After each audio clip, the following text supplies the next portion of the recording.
The story begins with an adventurer being kicked out of his party. He asked why, and his party member claimed he already knew why. Alvin didn't even count how many times he had been driven out of a party anymore. He started to wander around the forest in the rain, and when the sky cleared, he arrived at the gate. He was a little surprised that no one was there because usually there would be at least a peddler. He figured that it was because of that rumor. He knew what he was about to do was pretty reckless while checking his potions, antidotes, rations, and spare equipment. But even so, he believed this was the only way he could continue living as an adventurer.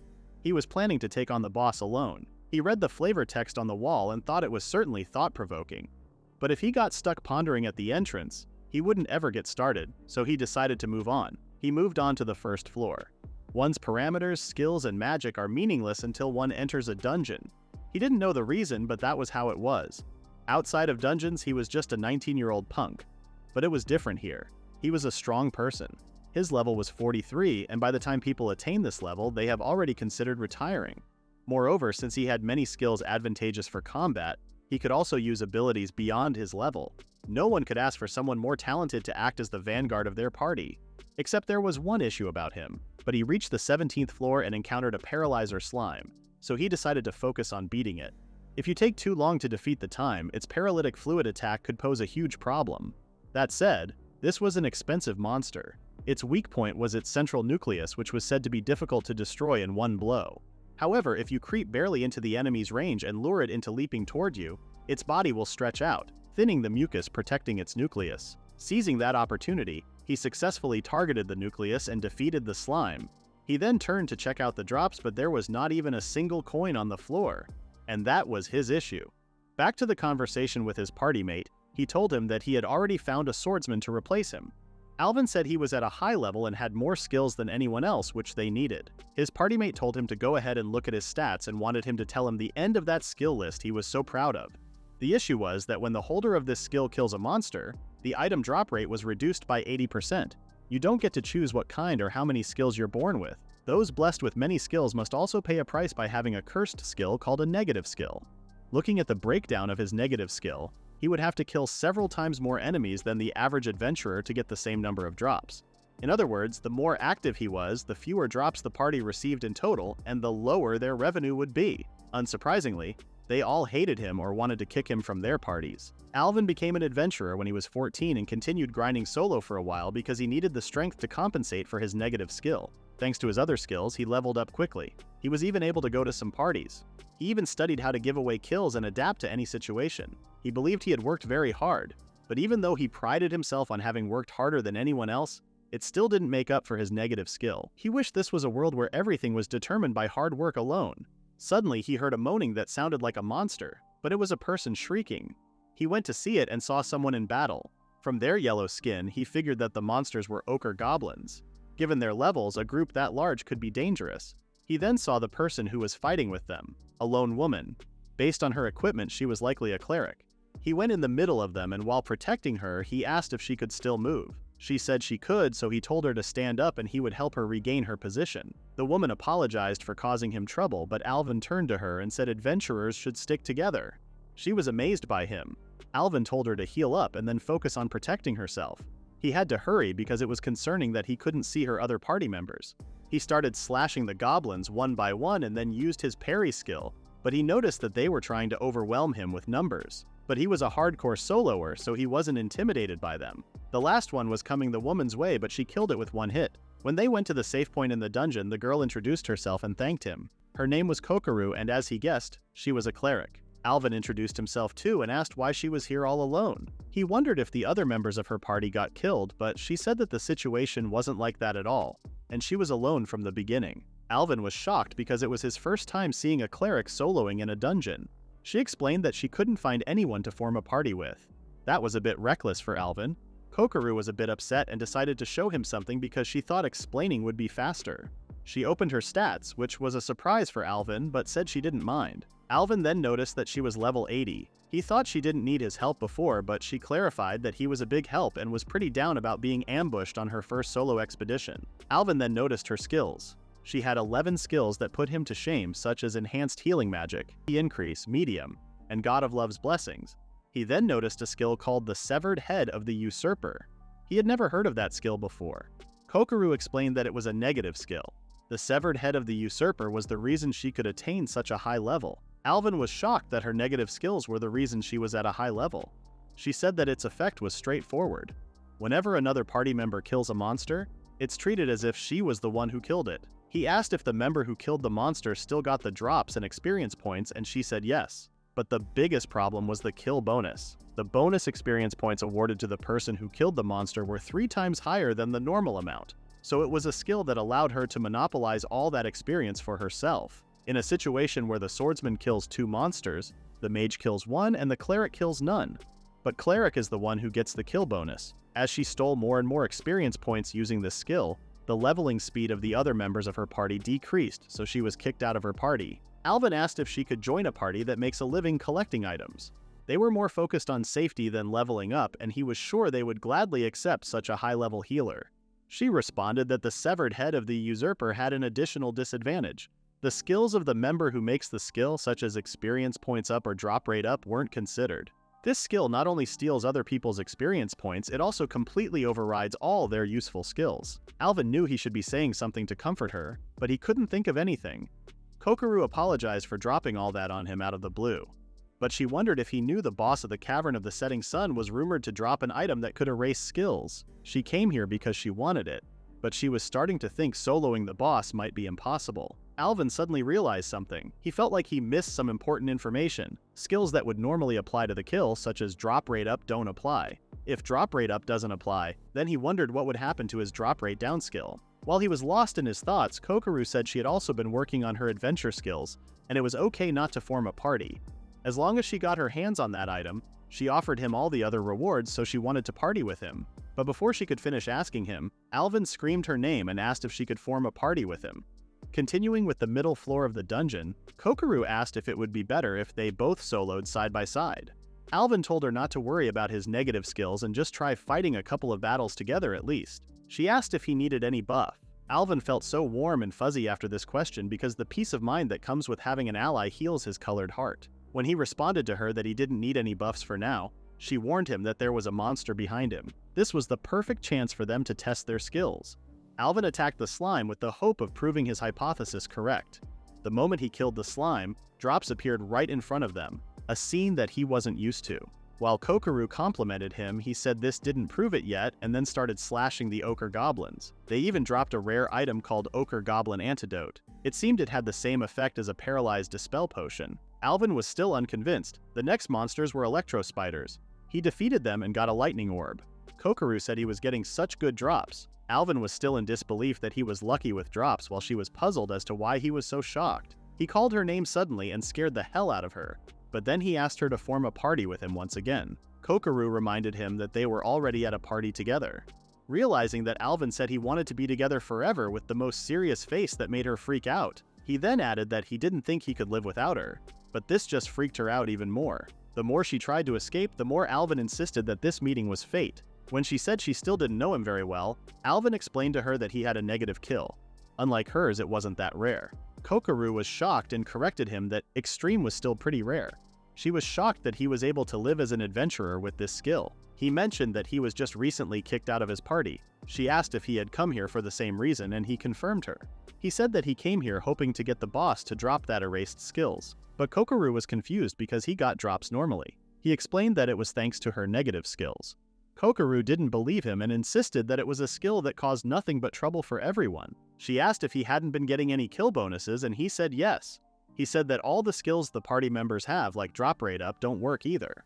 She said she didn't want to cause him any more trouble, but then realized that his negative skill, drop rate down extreme, didn't activate, and if he was in a party with her, he could be a normal swordsman. So this was all a matter of perspective. She said that she could realize that due to having this extremely advantageous skill. She then asked if that was what he meant when he said they should be together forever. He confirmed her and added that he would like them to work as a party even after they leave this dungeon. She seemed a bit down, so he asked what the matter was. She said it was nothing at first and then cleared her throat, turned to him, and said she had never thought this skill would come in handy and she was happy, though she was still uneasy about it. Alvin said he acknowledged her hesitation. His skill has brought a lot of trouble to other parties as well, so he told her not to force herself to decide right now, and asked if they could at least remain in the same party while in this dungeon. Kokoru reached for his hand and decided to work together with Alvin just for a while. After confirming their alliance, they moved on to floor 24. Alvin was checking his storage after every kill because he never thought he would see the day when his storage was filled with drops.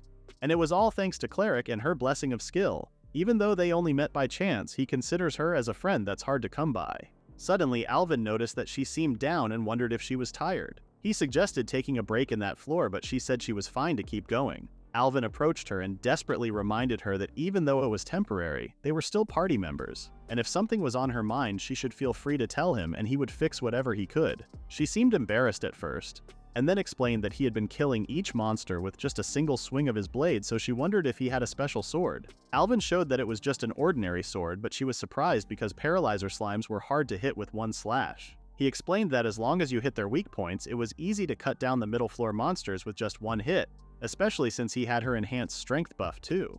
Kokoru pointed out that even with her buff, the fact that he had killed every monster so far with one hit was still pretty crazy.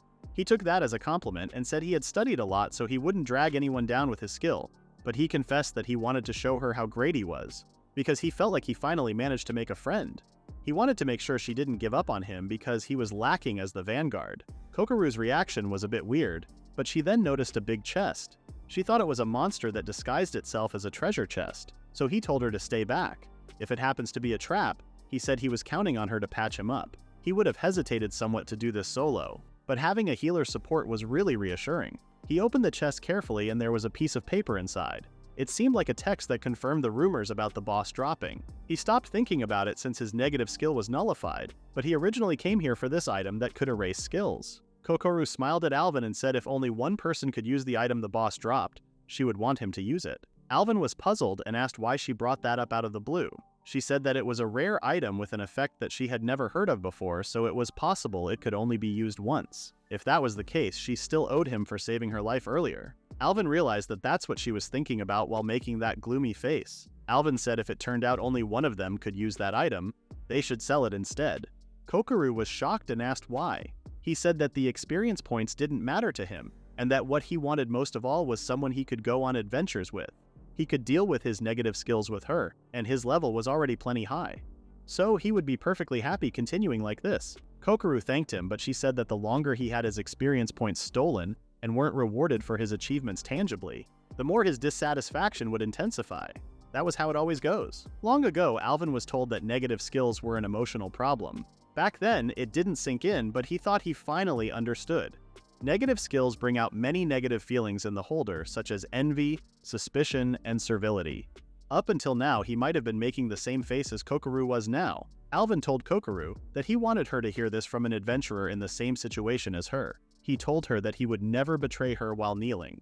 Kokoru did not react for a long time, so he started to panic about what to do now and worried that he rambled on too much about things only convenient for him. He then tried to be positive and said they weren't even certain it could only be used once and they should worry about that once they got their hands on it. Kokoru agreed with him and said she was sorry for doing something weird. They then moved on to the next floor. While walking, Kokoru started to think about how honest Alvin was. He was a good-natured adventurer that is sufficiently leveled, and he suddenly appeared right in front of her, in the same dungeon and floor. He might be able to help her because she didn't think twice about confiding in him about her negative skills. She wanted to believe that this meeting was fate, but that would be far too convenient for her. Alvin wanted to work with someone with a negative skill like this, because they were in the same situation. Unlike previous adventurers, there was no guarantee he wouldn't change his mind.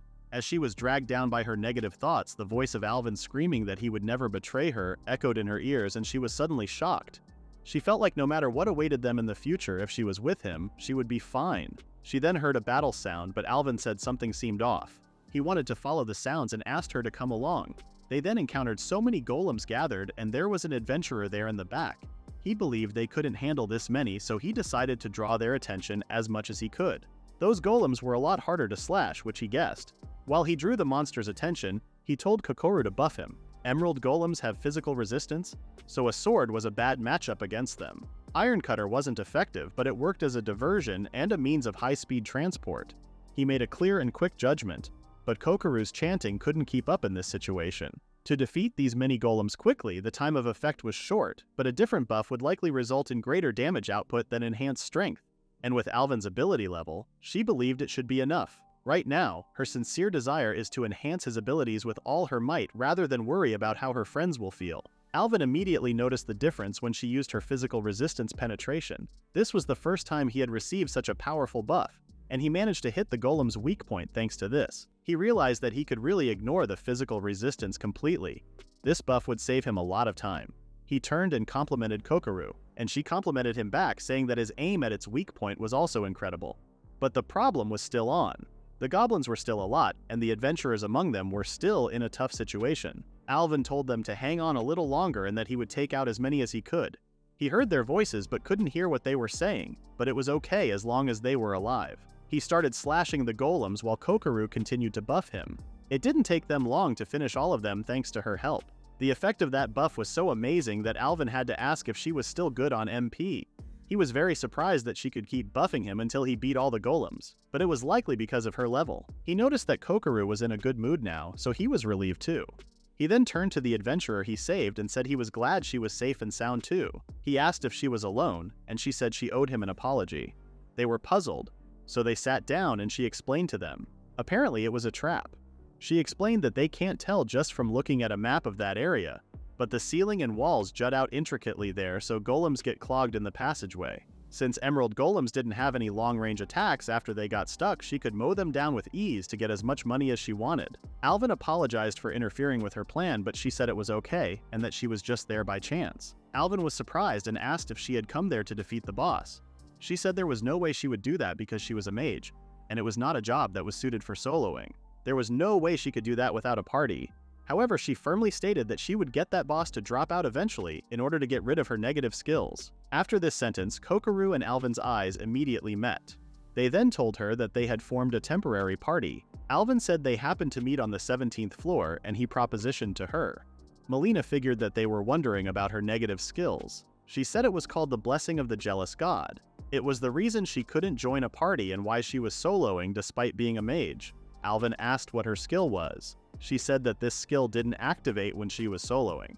When she was at a party first, it increased the stats of everyone at the party, including herself by 10%. Upon killing a monster, all of the killer's stats would decrease by 3%, and this effect acts as a debuff and accumulates with each kill. So if you kill 40 monsters, you will have a 120% decrease and nothing to show for it, as Alvin thought. She corrected him that the calculation was based on the current value. After 3 kills, you have basically lost all of the initial increase in stats. Starting with the 4th kill, you begin to see a decrease in your usual stats.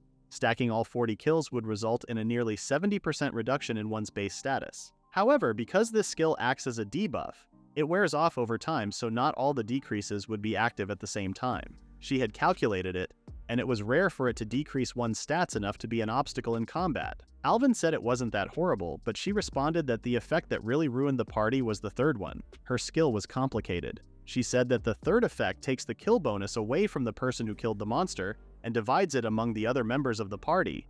In the case of a swordsman killing 2 monsters, a mage killing 1, and a cleric killing none, the kill bonus would go equally to everyone. If he was a combatant who lost their kill bonuses and suffered a staff debuff every time you killed a monster, she asked what he would do. He responded that he would try to get others to kill the monsters as much as possible. Molina said the combatants begin to actively avoid killing.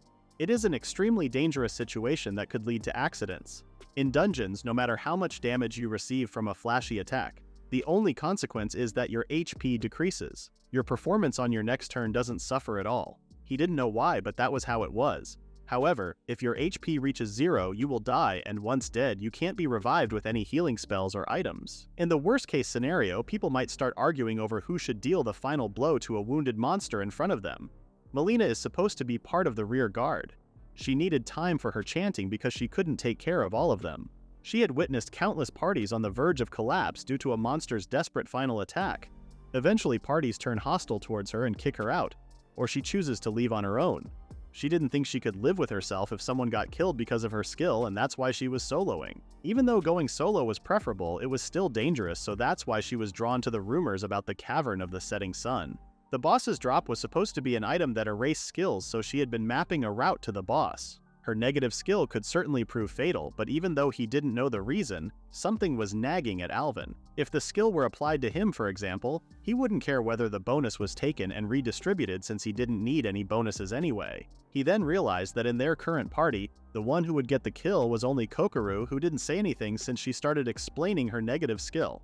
Molina said trapping and killing golems was how she earned money, and she figured she would hire some people to help her whenever she decided to challenge the boss. If she doesn't restrict things to just monetary contracts, there might be accidents. So until then, she was stuck soloing. Kokoru finally talked, and she grabbed her hand, asking her to join their party. Molina was shocked and asked if she didn't listen to her story.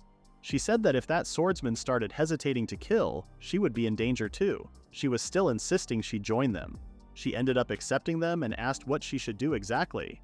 Kokoru said they should try beating some monsters with this party. She asked if she was trying to level up, because non-fighters would get a constant bonus, even though it wasn't really efficient. Kokoru responded that she wasn't worried about leveling and she probably wouldn't get the kill bonus. A tentacle plant appeared and Molina took care of it with her chanting. Alvin was shocked at how fast she was. The tentacle plant started to burn with her one hit. Alvin was impressed.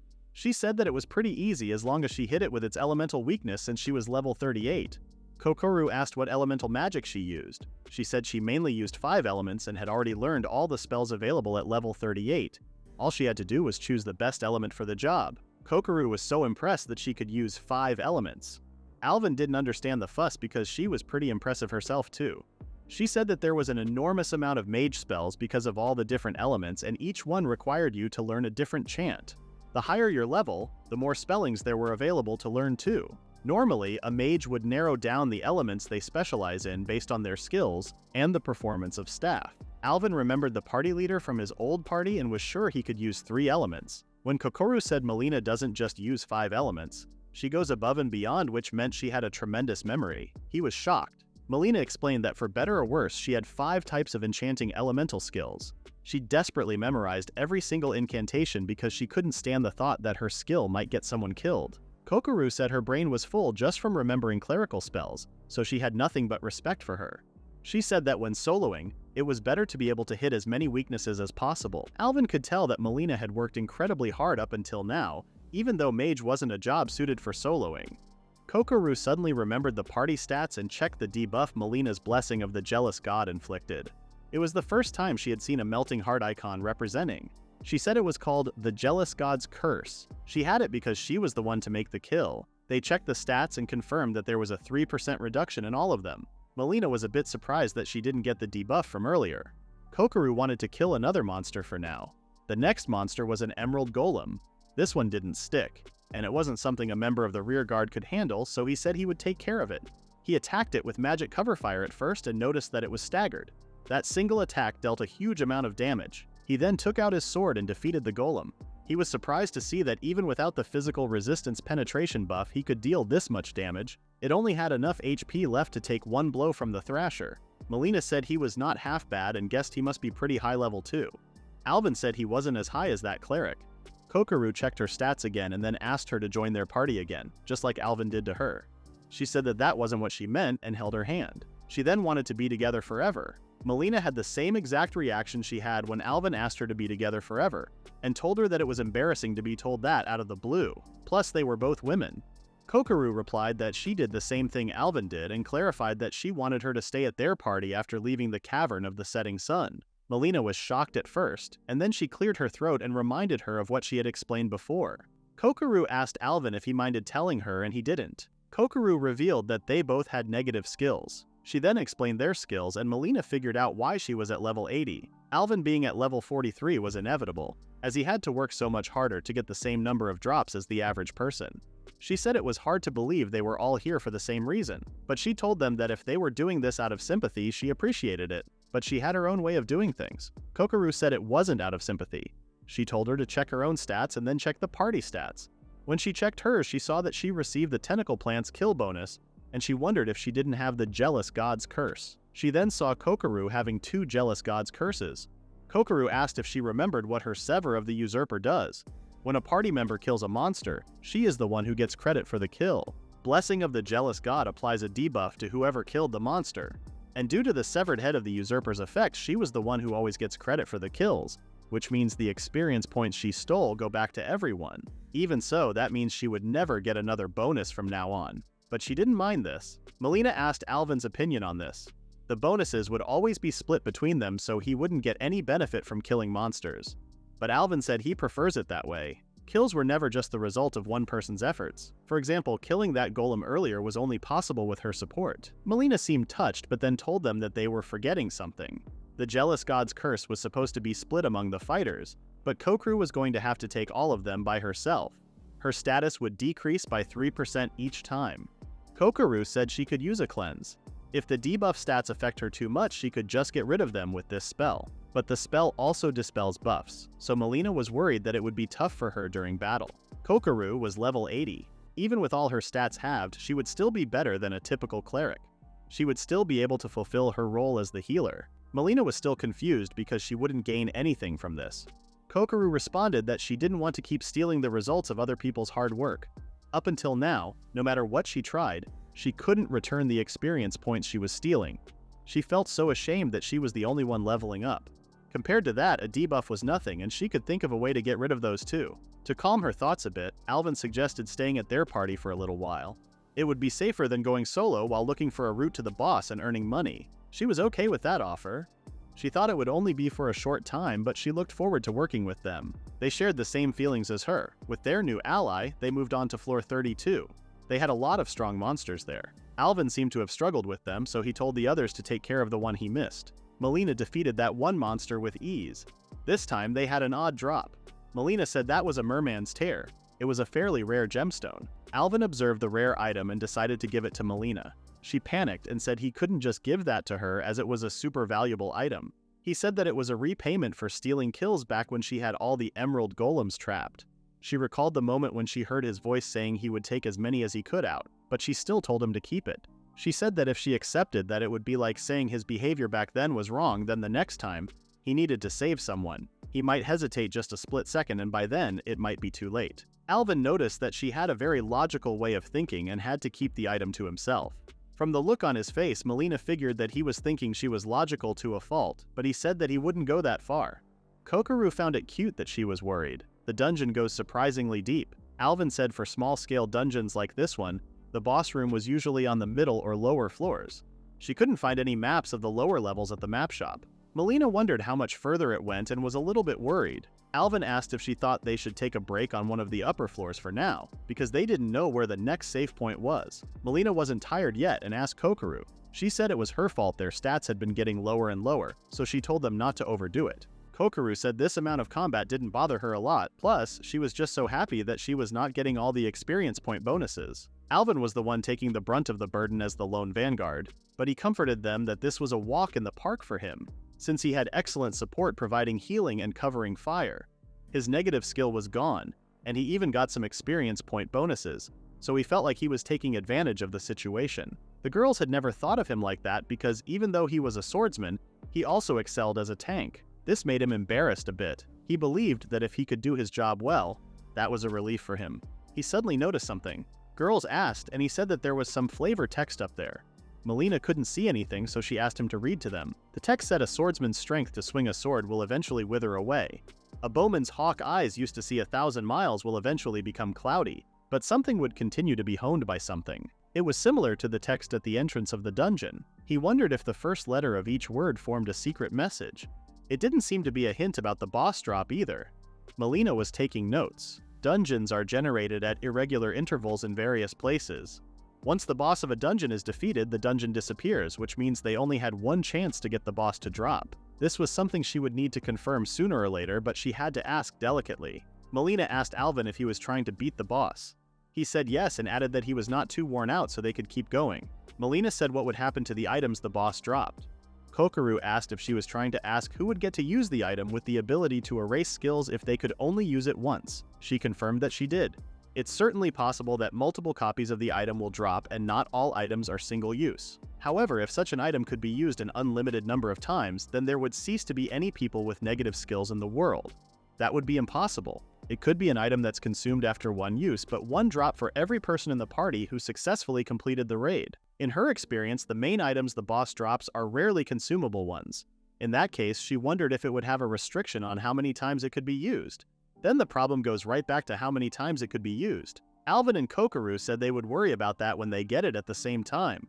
Molina was shocked because they only just met, though they were so in sync. Alvin told her that it was completely okay to be worried, so he wanted her to hear him out for a second. He explained that their situation was going to always be changing. For example, they might acquire new information as they progress, or someone might have already beat them to the punch. So he had decided to focus on doing what he could for now. The first step was just getting their hands on the boss drop. She realized that he had a point. Not only did these two have high status, but they also had great adventurer skills. She could even tell that by how they talked. They were nothing like those who put their own interests first and made unreasonable choices. She started to think about how these two might actually be able to come up with a solution she would find acceptable. She finally spoke and said their plan was the best idea and that continuing in this manner would likely be the fastest way to achieve their goal. Alvin promised to do his best to make sure that happens, and Kokoru promised that too. Molina wanted to go on adventures with people like them while joking around. She started to think that it might not be necessary to focus solely on logic when she was with them. Alvin suggested starting by searching for the safe point on this floor. Suddenly they heard an awful scream. Worried, they tried to find out where it would come from. Alvin told them to run away from someone behind them. A little boy was running away from lots of monsters with all his might. Alvin told Molina to switch positions, but she wanted to do her thing. She wanted to start with an extra large one they would never forget. But Alvin was worried because there was an adventurer right in front of them. She told him not to worry and gave a signal to dodge to the left as soon as it activated. He said he would signal to the guy, and Kokoru wanted to buff the electric element. It was a great idea, and they started their plan to save this guy. Alvin yelled at the boy that when he gave him a signal, he should go into that hole on the left. He was a bit confused but figured out what he was trying to tell him and gave a signal that he understood. With that, Molina chanted the spell. The guy dodged it successfully and Kokoru buffed them. The guy was impressed by the reckless chanting. Molina said he dodged it just in time. That was incredibly powerful, and it mowed down that many in one hit. She said she would never notice a hole so perfect for dodging into from there. Alvin explained that it was part of his personality to spot unmapped terrain. Alvin checked on Kokoru for the debuffs she received, and she said she would cleanse them right away. As for the rest of the monsters, they decided to take care of them however they saw it. While they defeat them one by one, the guy watches them and then wants to help them. Alvin told him not to push himself too hard, but he jumped over the monsters and killed a few with his daggers. He said that he was feeling great and his HP was at the max. Before they knew it, the battle was already over. They then moved to the safe point on the floor and the guy apologized to them. He added that Alvin was so damn strong and saved his butt. Alvin smiled and said adventurers have to watch each other's backs. The guy's name was Tett and he was a thief. But outside of dungeons, he doesn't steal as he said. Alvin said that was just his classification in his stats. They knew that it didn't actually represent his true character. They then introduced themselves, and Alvin explained that they decided to form a temporary party. He asked if he was also alone in here, and he said yes. Despite his appearance, he was at a pretty high level. Molina asked how he could say that after that ghastly shriek earlier. He said that the sheer numbers were way too much for him to handle. When you hear about a thief soloing the lower floors, you would definitely think they were searching for the treasure chest. This place was pretty deserted, so it was still bursting at the seams with treasure. The thief class has high agility for running away, which they could use to avoid battles, and incredible dexterity for picking locked treasure chests. They did not need to rely on combat to make a living and were extremely well suited for soloing. Just based on his skill in combat, Alvin figured that he must be really high. It wasn't weird at all that he was searching for treasure all the way down on the lower floors, but something wasn't sitting right with him. Alvin said he was sure that he also had a negative skill. Tett figured that they also believed about the rumors and said that was pretty clearly nonsense. He said that they were stuck with the skills they were born with their whole life, and there was no way they would erase them. There was no way a convenient item that could break that rule could possibly exist in this world, as he said. He then asked recklessly if they were still planning to go after it. Molina didn't hesitate to answer positively. She said that she had studied the texts in meticulous detail during this trip, and there was definitely something that could strip away skills. Tett was a thief, so he knew a lot about items, and he said he was pretty sure there weren't any that altered one's status permanently. Molina responded that it was too early to say that for sure because, in this world, there were a ton of skills they had never even heard of. Tett accepted that it was hard to prove something didn't exist, and he just thought they were going on a fool's errand. Alvin stated that they already had doubts about the existence of such an item long before they came down there. Even so, they had come this far. Tett then asked bravely if he was already prepared to be disappointed. Alvin comfortably responded that he was and thanked him for the warning. Tett then suddenly told them that the boss's room was on floor 40. It was a lot deeper than Alvin expected. The general recommendation for boss raids was to have at least 4 people with an average level equaling the floor number plus 10. They were okay in terms of level, but they didn't have enough people. Tett said no matter how strong they were, a boss raid with only 3 people would be pretty tough. Molina seemed to figure something out and claimed that he wanted to join their party. But Tett immediately refused, saying that it is way too risky to venture into the depths with a temporary party. But Alvin didn't think it was the right time for them to turn back yet. First, they should check if there even were 40 floors, and if possible, he would like to find out what the boss's element and attack patterns were too.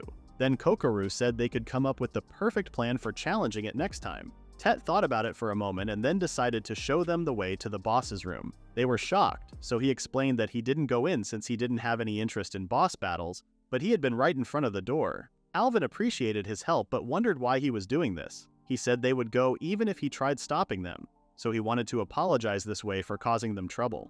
Molina was happy and said they would be able to proceed at maximum efficiency. Tett gave them a poison resistance potion since everything was settled. Kokoru said if they needed poison resistance, she could just cast a buff. He responded that almost all the monsters beyond this point inflict poison, so a long-acting potion would be better than a buff that would eventually wear off. Plus, this would lighten the load on the cleric a bit. He drank the potion and was ready to go. Alvin was very grateful they wouldn't need to take any unnecessary detours, but he was worried about the boss being on floor 40. He had to make sure not to overdo it and put everyone in danger. He was thinking about those while drinking the potion Tett gave him, and the moment he swallowed it, he started to feel sick and realized that Tett tricked them. He drugged them with something. They were all paralyzed. Tett made fun of them and asked if anyone ever taught them not to eat something a stranger gave them. Alvin was puzzled because he drank the same thing as them. Tett figured they would wonder this, so he said that he drank a real poison resistance potion and they drank an item called lime toad paralysis secretion. After he gave them all theirs, he switched his for the real deal. There were 2 empty vials on the floor, and Molina was lying there. Alvin wondered if Kokoru drank one too. Tett was so easy to talk to that before he knew it, he had taken control of the conversation. He got too preoccupied by the information he was providing, and as a result, he forgot to check the name of the item he gave him. Alvin blamed himself for this mistake. Tett continued to make fun of him and then opened his stats with his hands and emptied his storage. When he was done with Alvin, he wanted to move to the mage, but Kokoru appeared right behind him with her staff and attacked him. Tett could barely dodge this attack.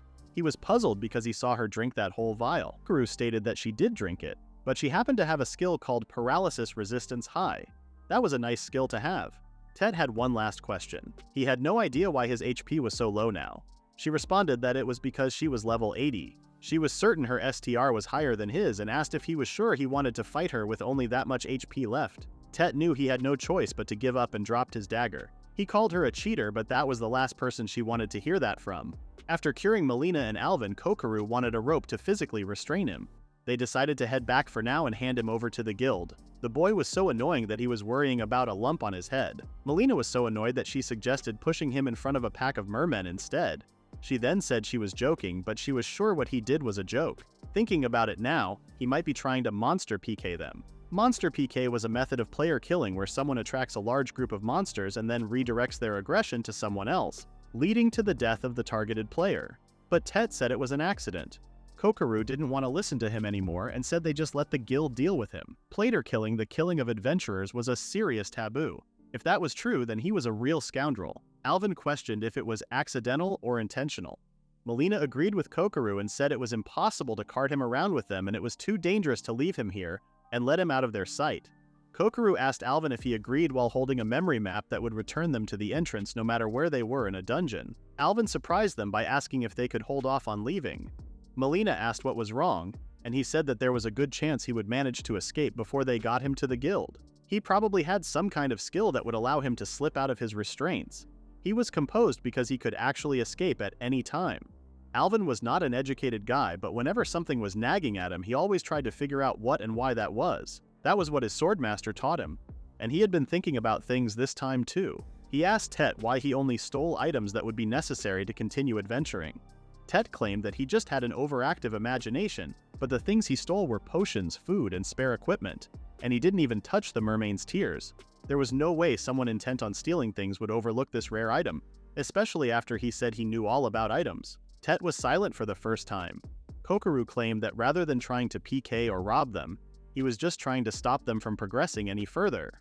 Tett was overwhelmed and yelled at them to go home without a fuss, if they had figured out that much. Confused, they asked what he meant. He said that they saved his life, so he just figured it was his duty to stop them. But he didn't care anymore and he wanted them to go challenge the boss and die. Kokoru asked if he knew something about the boss. He thought they didn't trust him, so Alvin said he did have a slight problem with the things he had said and done. But it seemed to him that he was just trying to prevent them from challenging the boss wholly unprepared. He told him to tell them, and depending on the circumstances, they might turn back for now like he wanted. Tett revealed that the boss here had some kind of secret and that's why no one could beat it. He asked if they had a map of the lower levels of the cavern of the setting sun. They responded that the map shop didn't have any available. Tett stated that this was odd. Usually there were at least some fragmentary maps sold to earn some extra cash by parties that had attempted the raid. Molina said that could just be because the Cavern of the Setting Sun was recently generated or because it wasn't very popular. Tett said that was not the reason. He believed it was because none of the parties that had attempted the raid had returned. Alvin didn't believe him because the adventurers that could manage to make it to the 40th floor would surely be very cautious. Tett explained that there were a bunch of poison-type monsters beyond this point, but as long as they could deal with the poison, it wasn't that difficult to reach the boss's room. When they get there, those cautious adventurers think they aren't that tired, so they can just take a look at the boss's room. And this was exactly the thing Alvin, Kokoru, and Molina thought. Tett continued, saying that just as they enter, the door closes on its own and no adventurers leave. Based on the fact that the dungeon was still here, that meant none of them had cleared it. Alvin concluded that if the parties never returned, that meant the boss killed all of them. A door that closes on its own was a sure sign there was no retreat. All that awaited them was either victory or death. It was impossible to withdraw, so every adventurer would have to defeat the boss on their first try. Kokoru has challenged a fair number of bosses that spawned on lower floors, but that was because she was a high-level healer. Alvin asked if something was bothering her. She said that it was normal to not be able to retreat from boss rooms because they had special mechanics. Tett agreed, saying that it was so they couldn't go telling others about the traps inside. If there were special conditions, there would always be clues within the dungeon such as similar traps or flavor text. Kokoru didn't know why, but that was just the way it was. So, a boss room in such an empty dungeon shouldn't be the type that prevents you from withdrawing, she said. Molina started to think Tett was still lying to them. Panicked, Tett said if all it takes to conquer a small-scale dungeon like this one was level and amount of people, it would have been done a long time ago. Alvin said there must be some kind of secret behind it. Tett was pretty sure the boss must have some kind of obscure secret gimmick. The fact that there were no hints about it doesn't make any sense though. Kokoru said some dungeons were expectations, but all of them at least make sense. Molina apologized for interrupting and then told Tett that he seemed excessively knowledgeable about the Cavern of the Setting Sun. She asked the reason why he came here. Tett seemed tense. Kokoru said he wasn't after the treasure chests on the lower floors. Since there were no maps nor people who had returned, he shouldn't have even known there were lower levels when he entered. She then added that he would have to have seen countless parties entering the boss's room in order to conclude that it wasn't possible to retreat and that the boss was unbeatable, meaning he wasn't challenging it with them. It was quite a strange situation to imagine. Molina once again asked why he was hanging out in front of the boss's room. He seemed nervous at first, but then claimed that they already knew. The girls were confused, so he told them to ask Alvin. Alvin said this was just a guess and he could correct if he was wrong. Other people were just enemies who competed with Tett for limited resources. During that daily struggle, he happened to overhear a story about adventurers. Rather than competing, they shared and overcame their hardships together. At the age of 10, he barely managed to fulfill his dream of becoming an adventurer. He could never have made friends if he always maintained a greedy mindset. Together, they faced hardships. One day, Tett started to down in the middle of the battle. He couldn't move like he wanted and wanted their healers' help, but they were running away and leaving him behind. He couldn't believe how naive he was and decided to never ever join a party again. He believed that he could manage on his own. Even getting boss drops was easy since he was a greedy thief. He believed that he could just snatch the drops once a different party defeated the boss. That was his original plan. Molina was so furious about his plan. Alvin said that by seeing them off without challenging the boss with them, he actually meant he was lying in wait for his chance to rob them. Tett said there was no way a solo thief could get their hands on a boss drop otherwise. Now that he confessed, Kokoru wanted to take him directly to the guild. The fact that he didn't have anything prepared made Alvin think he wasn't actually in the habit of robbing people. This was a special case. He didn't have any other way because he had negative skills. Tett said since it was impossible to withdraw from the boss's room, he never got a chance to snatch the drops. Leaving that aside, he wondered how long Alvin knew. He responded that while fighting the mermen, It piqued his interest that he made use of a large variety of skills, though he didn't notice what kind. There was a common belief that people with negative skills also have a lot of other skills. With that in mind, everything started to make sense. Molina said even though he knew he didn't have a way to snatch the drops, he still couldn't give up on it. Tett admitted that he wasn't that persistent, and the treasure chests on the lower floors were particularly juicy. In the meantime, he watched countless skilled adventurers go in and fail the raid. Tett said he warned them it was dangerous, but no one listened to him. So then a temporary party full of young people like them came along to brazenly challenge the boss, and he just wanted to give them a heads up. Tett asked if it wasn't enough to have friends who were willing to come all this way with him, even if they couldn't get rid of their negative skills. Alvin seemed surprised. Molina asked what the effect of Tett's negative skill was, but Alvin didn't know that much. Tett said the hunter becomes the hunted. It was a damn troublesome skill, as he said. All three of them had no idea what this skill would do. He explained that all the debuffs the party receives go to him instead. They were shocked. That would include that one specific debuff too. This was good for sure. They would be throwing all the debuffs his way. Kokoru asked if his skill distinguishes between buffs and debuffs. Alvin was shocked that this was their big takeaway. The girls said buffs and debuffs were just distinctions adventurers make on their own. Strictly speaking, they had the same thing: status effects.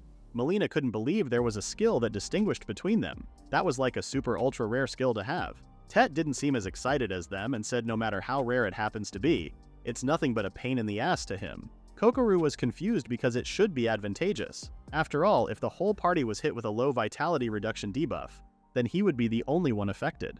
Tett said the effect didn't change no matter how many times you're hit with the same debuff, but his wasn't such a convenient one. In the case of the hunter becoming the hunted, the severity of the debuff increases with each stack. Even if a debuff was initially low, after 4 stacks it would become X. If he receives a bunch of different debuffs, he was pretty much screwed. Like that time when all his stats were more than cut in half and his party members left him behind and he almost died. Since then, he had only soloed. Molina found it strange that all his stats were more than halved. Tett realized that she didn't believe a word he said. Molina denied it, saying that she just wanted to understand. Hunter becomes the hunted doesn't stack debuffs, it specifically raises the severity of them. So even if 4 people receive debuffs of medium severity, the max severity for debuffs was X, it wouldn't exceed that. That means his stats shouldn't be halved. Tett stated that she was right, but some debuffs combined to double the effects. With this combination, his VIT stat would be reduced by a little more than half. Even so, Molina thought every single stat being halved would be an extreme case. But normally it wasn't a situation you would ever be in. When the additional effect of the hunter becoming the hunted kicks in, he sometimes finds himself in that situation. Molina felt like now they were getting to the truth of the matter. Tett revealed that the effect of his negative skill fluctuates based on certain conditions. The clear explanation of the skill was that when party members are hit with negative status effects, the possessor of this skill would receive them instead. The effectiveness of status effects received due to this skill will increase or decrease based on the reward rate of the party. Molina and Kokoru noticed that this was the condition he mentioned before. He said that it was similar to a hidden stat. He didn't have a way to check it except by trial and error because it doesn't appear in the stats. When there were members with skills that increased their chances of receiving awards, such as money up, good luck, and drop rate up, his debuffs effects were increased. That would be when the reward rate was high. The effect increased each time he took on another debuff. How much it increases depends on the amount and types of skills. Back then, they had someone temporarily join their party midway through the dungeon, and they possessed drop date up med and good luck. So the effect of the debuff suddenly rose and he got careless. Alvin asked if there were times when the effects decreased. Tett stated that since the explanation says to increase or decrease, it could work the other way around if a party member had skills like the Blessing of the Impoverished God, Bad Luck, or a drop rate down. Molina started to get excited and asked how much it would decrease. Tett had no idea even though it was his skill. He didn't care about this issue because he decided to never join a party again. Besides, he said that if a poor-ass party like that wanted to hire him, there would be no way he would want to join. Alvin was devastated when he called his party poor. While Kokoru tried to calm Alvin down, Molina asked Tett to make an educated guess. Tett was confused, but he followed her order and started calculating. Assuming the exact opposite of that time, he guessed that it would negate the effects of low-severity debuffs. Alvin froze while the girls kept calm. Molina wanted to give it a try and asked Tett to join their party. Tett asked her if she didn't even listen to a word he said, and repeated that he was never joining a party again. To convince him, Molina asked him to join just for 2 or 3 fights. Since he still wasn't sure about it, Alvin took out the merman's tear and said it was his. The moment Tett saw the tear, he got rid of the ropes and caught it with ease. Molina seemed annoyed that he used to escape like it was as easy as breathing. Alvin asked if he would join them, and he said he was glad too. They continued their way with Tett, and Kokoru apologized to him for hitting him from behind. Tett wasn't expecting an apology because he did all that first and he had already got his HP back. But she wasn't talking about his HP, she was feeling bad because she wasn't trying to hit him where it would hurt the most. He said that he could handle these many injuries and sometimes he got wrecked in the chin whenever he got into arguments. The way he was talking about how he was being beaten shocked Kokoru. The reason why Kokoru apologized for that was because the damage received other than dungeon installations would result in an injury and cannot be healed with magic. He then said she was dummy strong even without the stats correction, but she took that as an insult. Tett then turned to Alvin and told him that giving up that merman's tear was a little too generous of him. Alvin said if he didn't agree to come along, they would never have gotten started. Molina asked if he was sure it wasn't because he called him poor. Alvin wondered the reason why Molina came to the Cavern of the Setting Sun.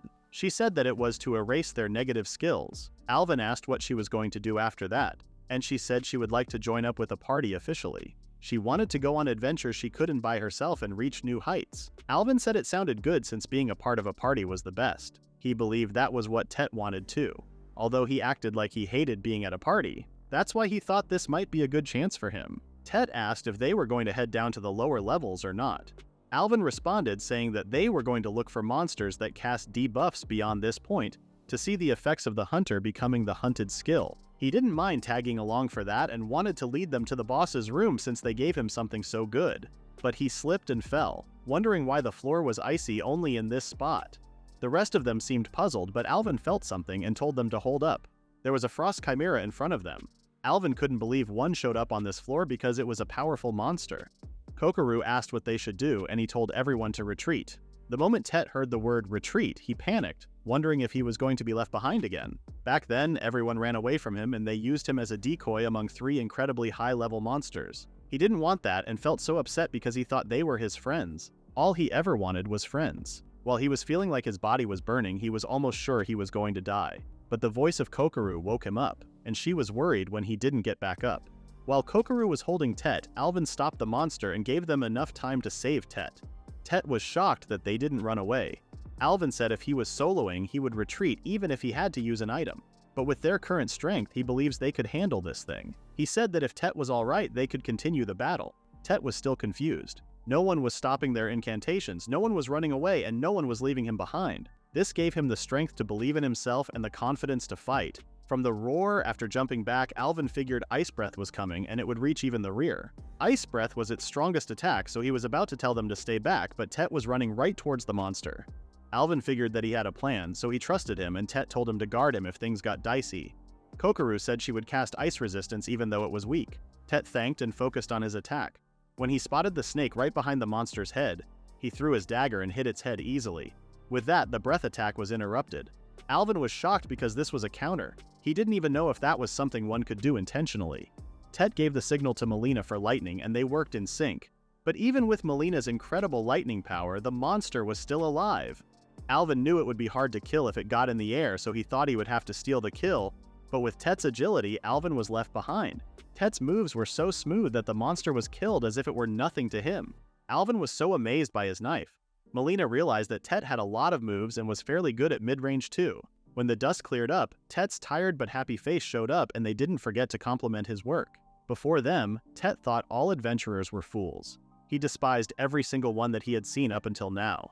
He didn't understand why they would risk their lives on such unreliable information when they had friends to fight alongside them. He was sure there was someone with negative skills among them, and their friends accepted that fact. Just like the adventurers in that story, they were sharing their hardships and joys while taking on the challenges they came across together, and he was envious of that. And now, looking at Alvin, Kokoru, and Molina, he wondered if it would be okay for him to join them. He comforted himself that it was okay for just a little while. He then high-fived Alvin, apologizing for stealing his kill. His eyes were a bit teary. After that, everyone checked their stats. Alvin mentioned that he didn't know the weak spot of the Chimera was its snake tail.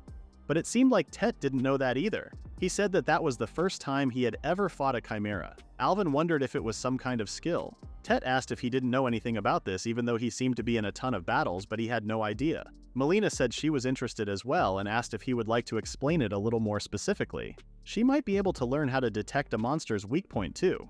It was hard for him to put into words, so he started to think about it for a moment. He then said if they get in the mindset of the person who created it, then they could know.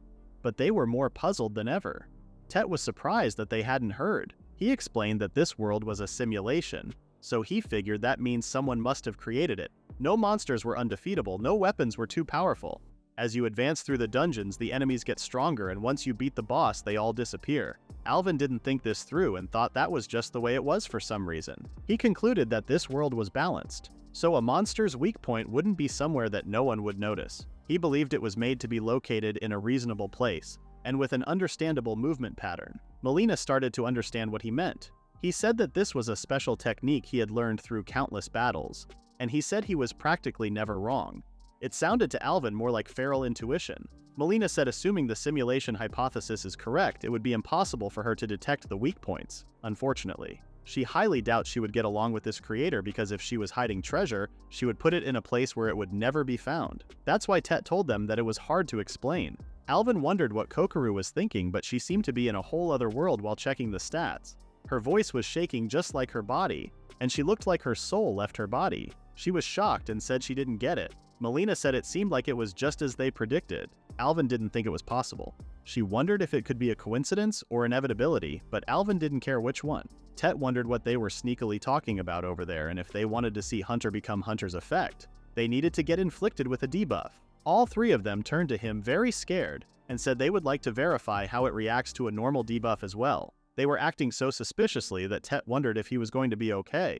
Unfortunately, they haven't seen a single monster that casts debuffs. Kokoru perceived this as normal, as she believed that people could never find what they were looking for. Suddenly, Tett jumped right in front of them and told them to look at this. He showed his knife and asked if they thought it was cool. He said it left a trail of light when he swung it around, which amazed Alvin. Molina asked if there was any function of this thing, but there wasn't, it just looked cool. She said she didn't get it while Alvin and Tett were screaming that it was the spirit of adventure. Alvin said this might be something only they could understand. Tett mentioned that it's got great offensive capabilities too. He might not have the raw physical strength of that cleric, but he believes he wouldn't lose when it comes to firepower. Molina asked if he happened to get that rare weapon by snatching someone else's drop.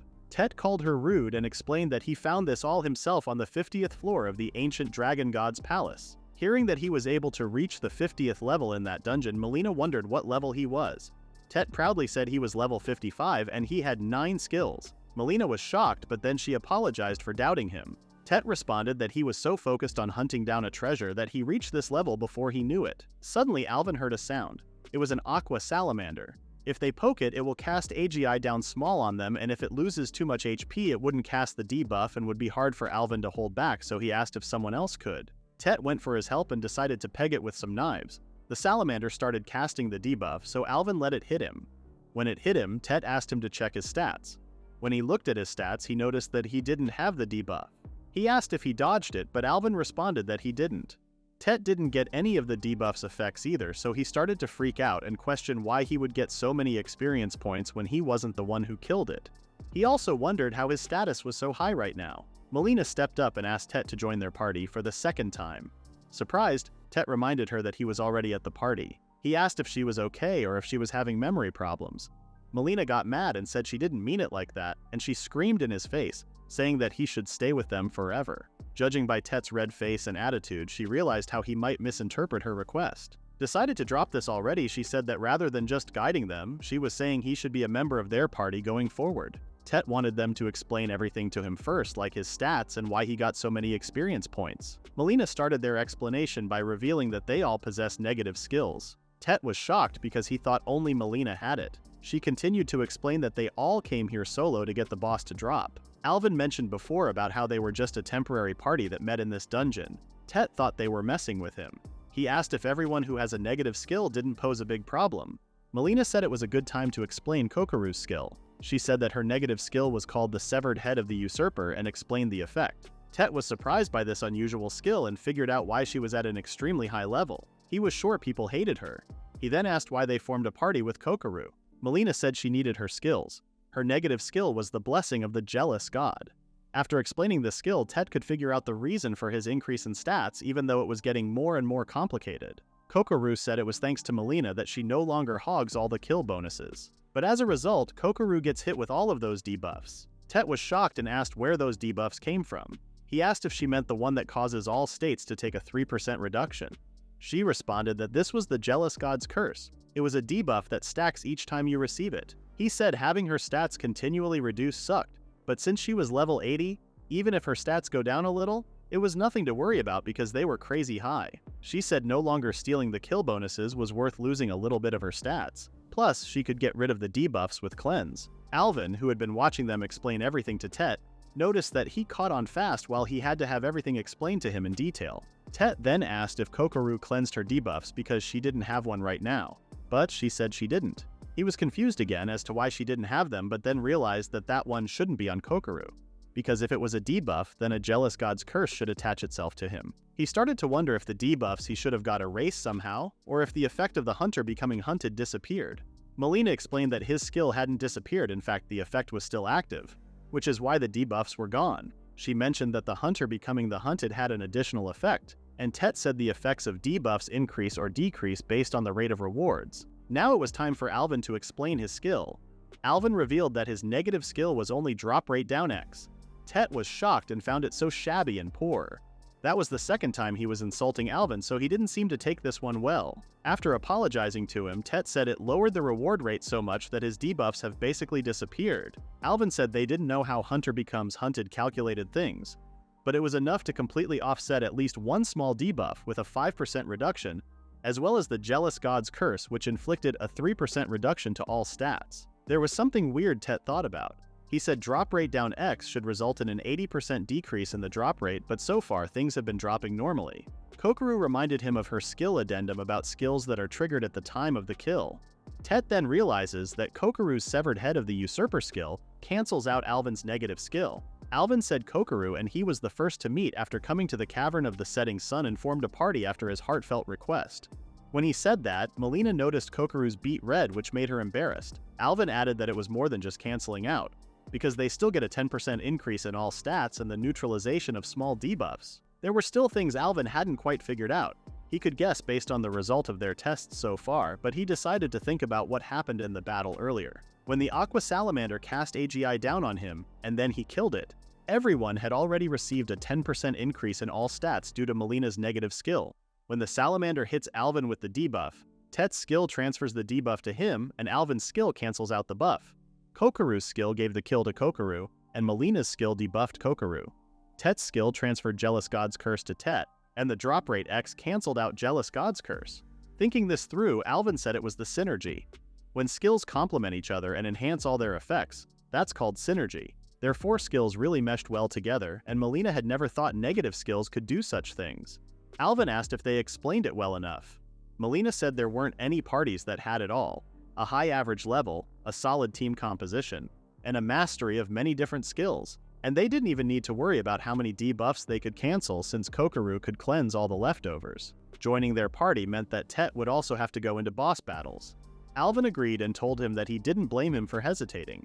It was a tough choice to make, especially since there was no guarantee they would get an item that could erase skills. Even so, they had created a party, which was the closest to defeating the boss. With great enthusiasm, Alvin stated that he wanted to face the boss with Tett and surpass it. Tett was shocked at first, but then agreed to go with him calmly. But he said that if they abandoned him with the boss, he would become an undead monster and curse him.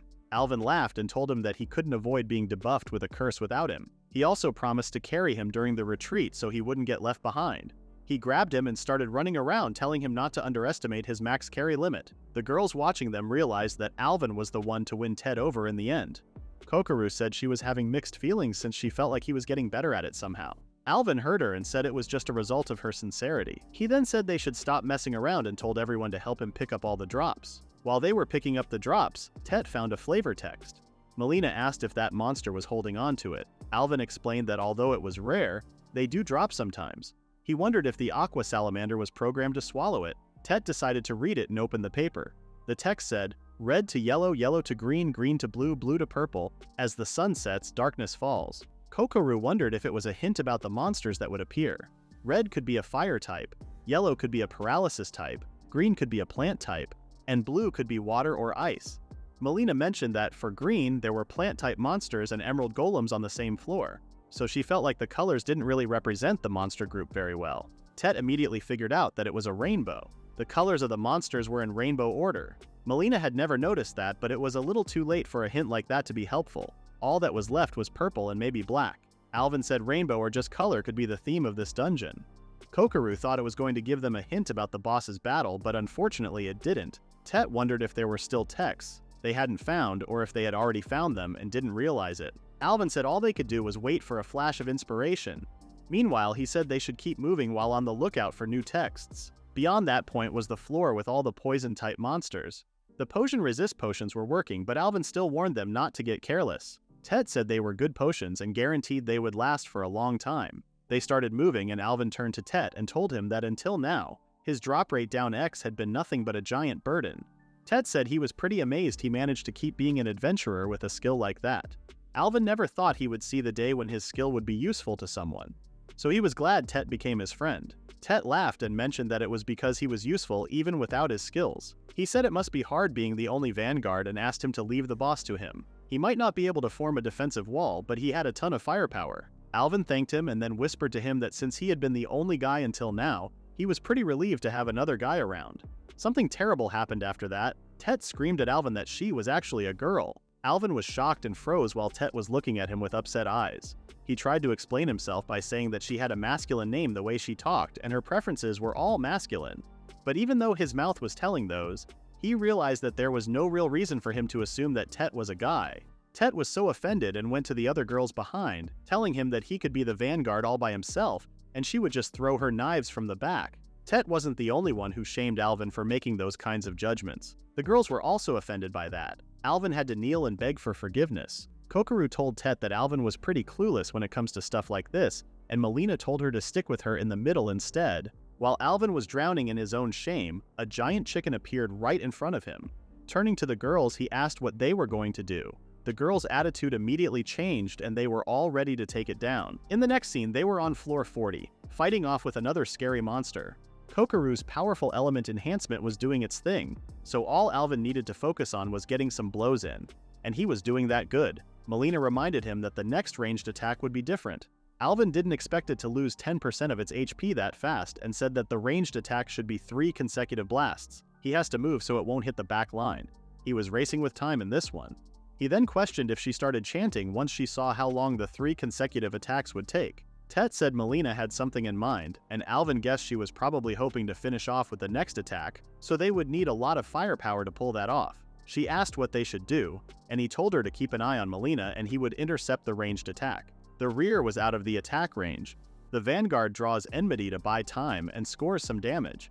They barely had to say anything to understand each other, and this proves that this party was really easy to fight with. Right before Alvin was about to be hit by the monster's attack, Kokoru protected him with darkness resistance large. Alvin then used his parry skill to score some damage, but it was a little hard to parry a monster on the lowest level. Kokoru's timing was so right that Alvin could die if she wasn't doing this right. Tett was also showing off her skills. She was so fast and strong that she destroyed part of the monster. He wondered if that dagger technique increases in attack strength with each hit. Last but not least, Molina used her power and killed the monster. Alvin was so amazed, he suddenly recalled a memory from when he was at his old party. They were fighting with a bat-type monster, and he told the party leader, Karen, to not stand there. Alvin figured that he was going to cast his spell even at risk of getting hit. He was shocked when he did that. When they were gathering the drops, he told him that he shouldn't have stood so close in that situation. He got angry at him for saying that and explained rudely that if you don't stand still while casting a spell, you risk screwing it up, and the great swordsman must know that much. Alvin corrected himself that he was just saying it wasn't good to stand where he could get hit. Karen asked if he was saying that to get the kill in the time he was doing his incantation. Alvin said it was dangerous, especially for a mage. Karen showed him the rare item and told him that this item dropped because he took a risk and killed the monster. He also called him drop rate down Alvin. Alvin felt so bad and didn't say anything further. Once things calmed down, he thought he could give away kills safely and decided to try suggesting a shallower floor. He guessed as the party leader. You can't help but start worrying about income and expenditures over leveling. He thought it might be the time he left. He didn't mind figuring out how he could level up efficiently while under restrictions. It was rewarding in its way, but now he could swing his sword with all his strength, without reservations. And he couldn't think of anything that was more fun than that. He then high-fived Molina while complimenting her magic. She said if she didn't use it in battle every now and then, she would end up forgetting it, so she thanked him for buying her some time to complete the incantation.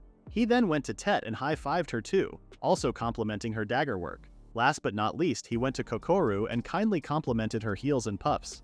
He said that they were completely safe when they left HP management to her. She predicted he would need healing and started the incantation beforehand in addition to all the buffs she cast. She said that it was way different from her since she only needed to think about enmity and damage thanks to Alvin. Alvin said combat roles were easier to understand, so they tend to get the spotlight. But he thought healers like her were the most essential part of the party. Without noticing, Alvin was pushing the limits of Kokoru's bashfulness. Kokoru panicked and claimed that Molina was more amazing than her. She said that she didn't fumble the incantations even once and didn't even get hit either. She said she knew because she was stuck close to her during the battle. Plus, she asked Alvin if he also noticed the change in the ranged attacks even though it was his first time seeing it. Molina explained that it was just that she was observant. She claimed that Tett was better than her. She got the most staggers after all, even though she should have been the one doing more damage. She reminded her of the things she said before about the feelings of the creator. Tett smiled and mentioned that she had fought the Abyss demons before and she would give them a special lesson at the proper time to counter them effectively. Molina said no matter how she thought about it, it was pretty strange that she could counter it consciously. Alvin agreed, saying that this can't be a question of skill. Tett responded that he was actually more capable than her. She tried to explain, but nothing came out of her mouth, so Alvin once again said he didn't have to force herself to come up with something. She said that he was good at everything, so she couldn't pick out one thing. He was strong in combat, by anyone's standards. He judged the full circumstances of the battlefield and always knew the optimal position to take. Kokoru mentioned that outside of battle, he was great at choosing the best routes and proposing good times to rest. Molina added that he was great at adventuring. That was the first time someone had ever told him that he was great at adventuring. The girls told him that it was because his negative skills stood out in a really bad way. Alvin realized that creating action plans, knowing how to pace himself, and paying attention to the state of the party at all times were the habits he developed through trial and error over his adventurer career. Those days of being kicked out of parties one after another were tough, but it wasn't all in vain in the end. They continued, and Tett brought them to the safe point right before the boss's room. So this was the last area, and they couldn't find any more useful texts in the end. Alvin decided to eat and take a longer break this time. While they were eating, Tett mentioned that field rations were so boring and she wanted some roasted meat. Molina liked those rations because they had nuts and dried fruit in them. Tett thought it was just squirrel food, shocking Molina. She said she would be okay with fish too. Alvin wanted to eat vegetables like tomatoes or steamed potatoes with lots of butter. Kokoru told them to stop for a bit because she was getting even hungrier. Tett said when she thinks of people with holy jobs, she pictures them taking vows of poverty, but Kokoru was completely different than what she thought. She mentioned that she gets scolded a lot for sneaking in candy in school. She attended a seminary in a city in the east, though she dropped out. Tett teased her, asking if it was because she was a glutton. She said that her family's business declined so she couldn't pay the tuition anymore. She actually dreamed of being an adventurer while she was in school, so it was a good opportunity to become more independent. Her family's business eventually recovered, and she sent them money too. Molina said she dropped out of the Magic Academy. Her family was low-level nobility. As the fourth-born daughter, there was no way she was getting any marriage proposals, so her parents suggested she go to an academy to try to snag a good partner. Tett laughed so much that she was on a manhunt. Given Molina's skill set, she became an adventurer to leave her home. Tett left an orphanage, so she couldn't imagine how hard it was for her. She became an adventurer solely because she wanted money. That said, she was grateful to the orphanage. Even so now, she sometimes sends money and food there. Alvin was smirking, so she asked what was wrong, and he said that she could tell her reasons besides the money. She got embarrassed and wondered if she could tell them she wanted to become an adventurer like those in the stories. She asked Alvin the reason why he became an adventurer. He said that this was the first time he had ever talked about it. His family were just unremarkable farmers, but he was always interested in adventurers. Because an old man who lived nearby was a former swordsman adventurer. Among his peers, he was always the strongest physically. Plus, he had a great number of skills. Since he was the second-born son, he wouldn't inherit the family fields, so it was natural that he became a swordsman. The others seemed too petty to him for being run-of-the-mill. After ending their discussion, they took a short break. While the girls rested, Alvin was thinking, if they continued to adventure with this party, they wouldn't need an item to erase their skills. He wondered what everyone would do if they could erase their skill. He wondered if Kokoru could lend her power to a major party tasked with completing high-difficulty quests, if Tett formed a party that's capable of collecting treasure more efficiently, or if Molina would join a party that helps her reach greater heights. Alvin wondered if he would be able to possibly find a better party than this one when he erased his skill. When Alvin was a little boy, he was helping the old man with his jobs. His next job was to cut the grass, but all he wanted was to hold a sword.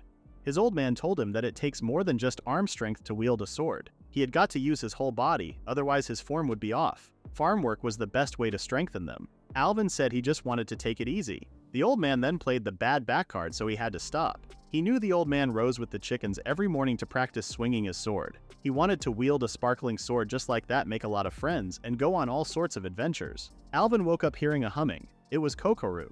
She had her stats open even though she wasn't looking at them. He wondered what she was doing, so he leaned a bit. But Kokoru felt this and woke up. He asked if he put a damper on her fun. She wanted him to pretend she never heard that and said it wasn't something other people should have to listen to. He said he wouldn't go that far. But she misunderstood him. It seemed like he messed up again and felt the need to cheer her up somehow. He took out a candy from his pocket and gave it to her. It seemed like his plan worked because she seemed so excited. While she ate the candy, Alvin couldn't help but stare at her lips. He got so embarrassed when she said sucking the candy soothes her throat. After that, Kokoru said she felt nostalgic for the music. It was a song from her hometown. She said it came to mind because everyone was talking about their hometowns earlier. She usually counts the beats without vocalizing them.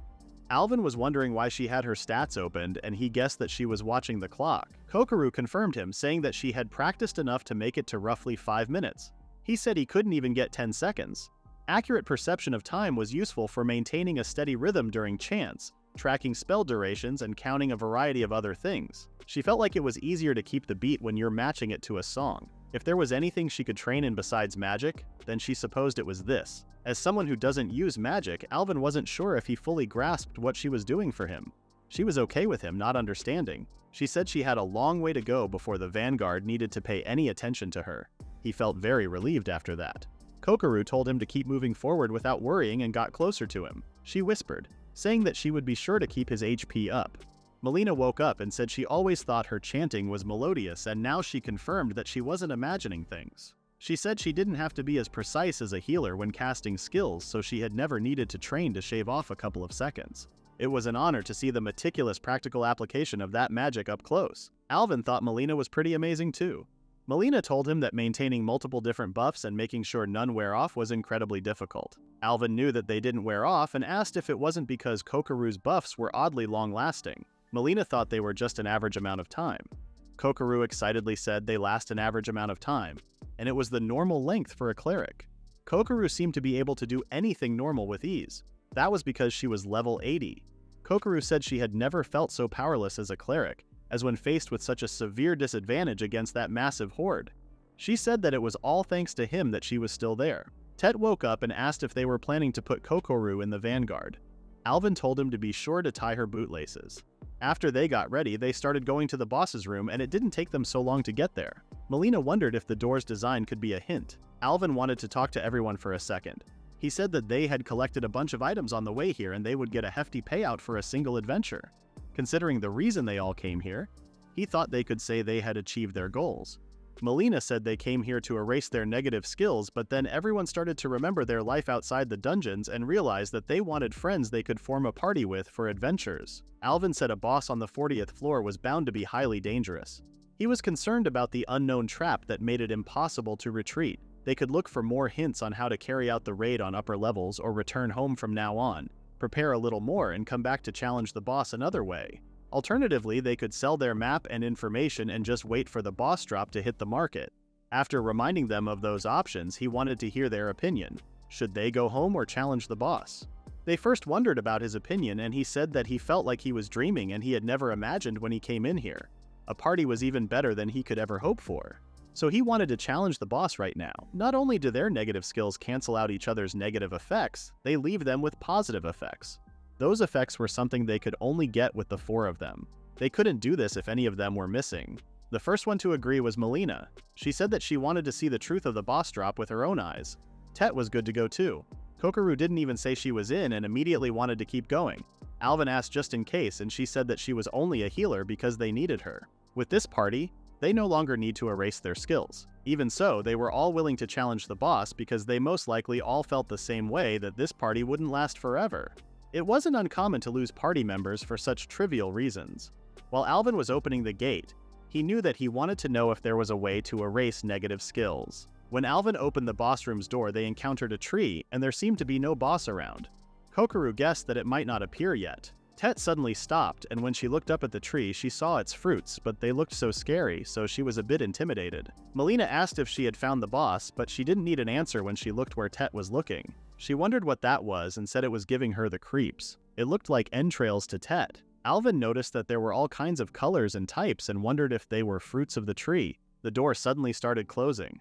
While watching it closely, Alvin realized that they still had time to retreat and doubted whether they should leave and use what they had learned here to rework their strategy or stay. But then he decided that they had no reason to retreat. Their negative skills were no longer a concern, and they had far more other skills than a normal party.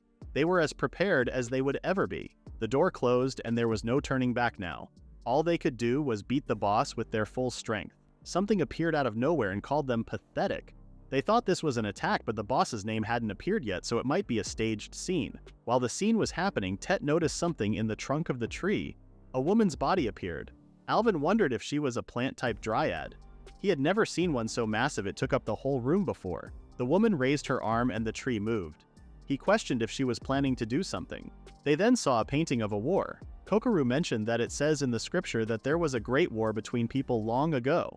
Alvin was shocked that people used to kill each other on such a large scale. Tett claimed that this scene was staged just to scare them, and it seemed like it was doing a great job. The woman said without the rainbow of the battlefield, she had withered away so much that her fruit had faded and dulled. As the setting sun of age grows near, all that remains of her body is a hollow darkness. Even so, she couldn't help but continue to paint the scenes of that appalling war. It seemed like the battle was about to start, so everyone got ready.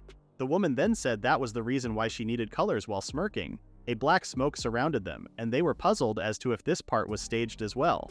They didn't know if it was safe to breathe in this. Tett didn't know, but if it was just staged, she guessed that it might be a gimmick. In this case, then something must have changed. They suddenly felt something and asked if this was a debuff. Tett said it wasn't because if it was, it would have been attached to her. Kokoru realized that if this wasn't a debuff, then her cleanse wouldn't work on it. Alvin didn't see this coming and was shocked that they were supposed to fight like this.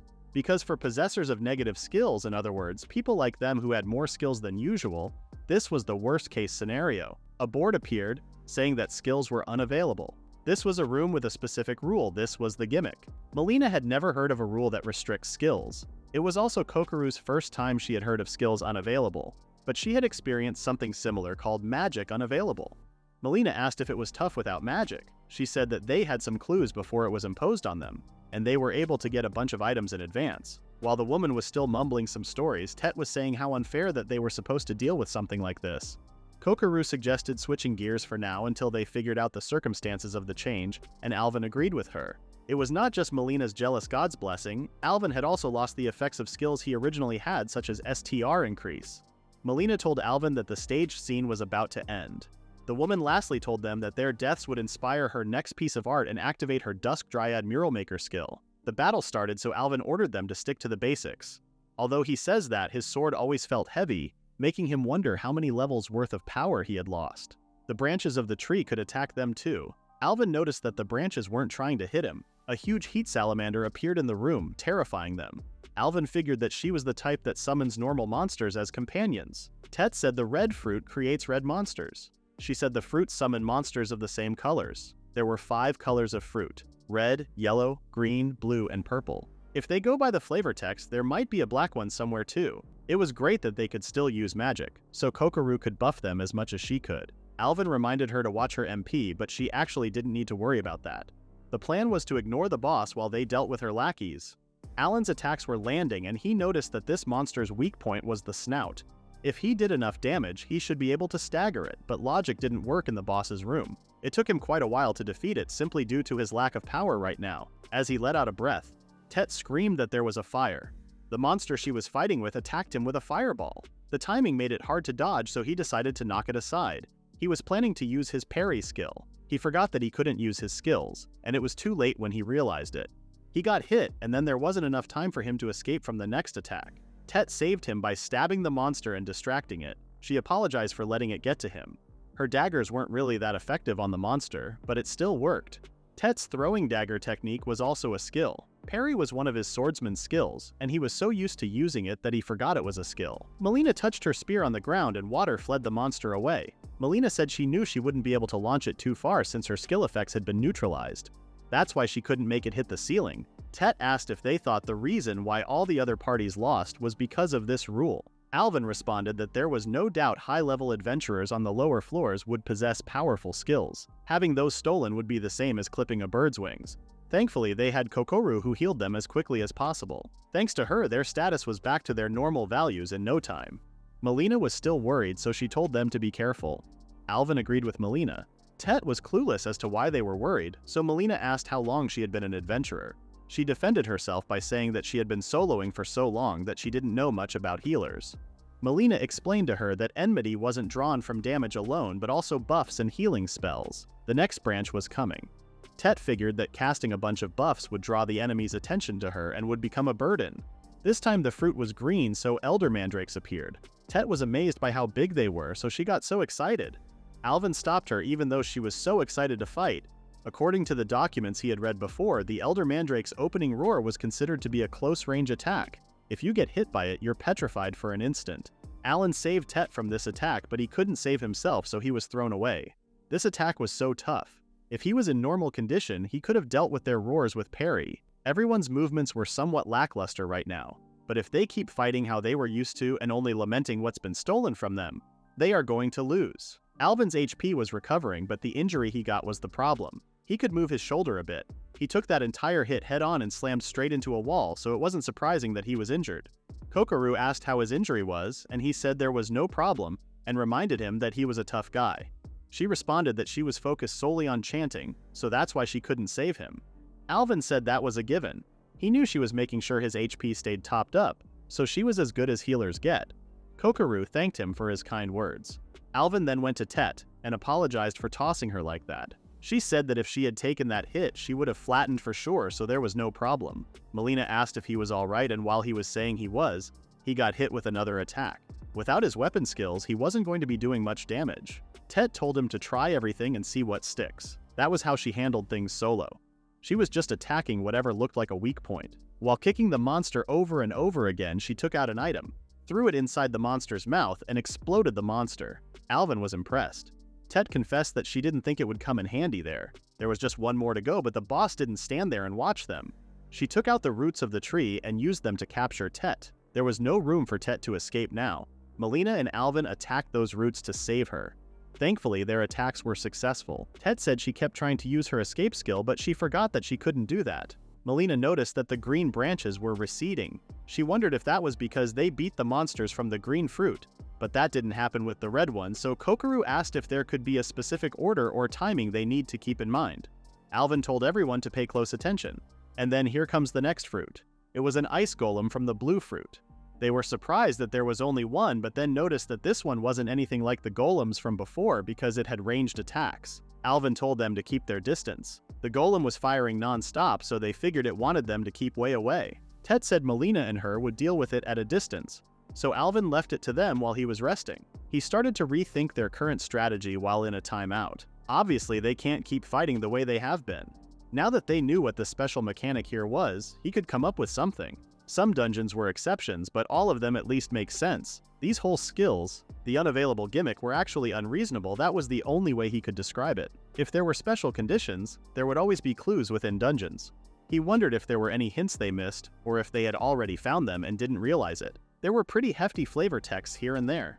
Thinking back, a few bits of text do stick out to him. For instance, the one at the entrance to the Cavern of the Setting Sun, and after that there was something else.